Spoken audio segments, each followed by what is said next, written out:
سلام. سلام. چیزی میل دارین؟ نه ممنون، زیاد وقتتون رو نمیگیرم. امرتون در خدمتم. راستشو بخواین طی تماسی که آقای مظفری باهاتون گرفتم من مزاحمتون شدم. در خدمتم.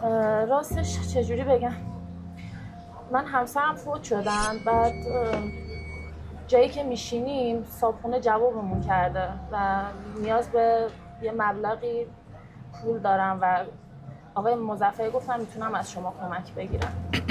چیزی میل نداری؟ نه متشکرم، مرسی. من با پولم کار میکنم، ولی چجوری عنوان کنم که متوجه شین؟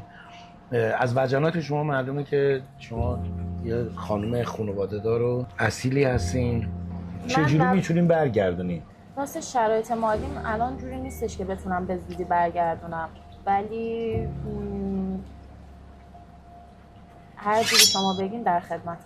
رو راست خانم محترم، من همونجور که اول صحبتمون براتون عرض کردم گفتم که من با پولم کار میکنم. حالا آقای مظفری هم که بالاخره سفارش شما رو کرده، بنده در خدمتتونم.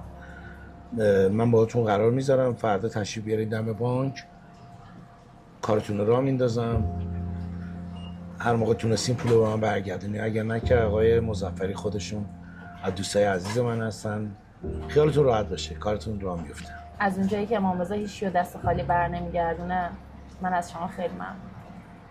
پس امری ندارین؟ من با شما هماهنگ میشم. خیلی ممنون. با امید خدا. خدا نگهدار. قربان شما.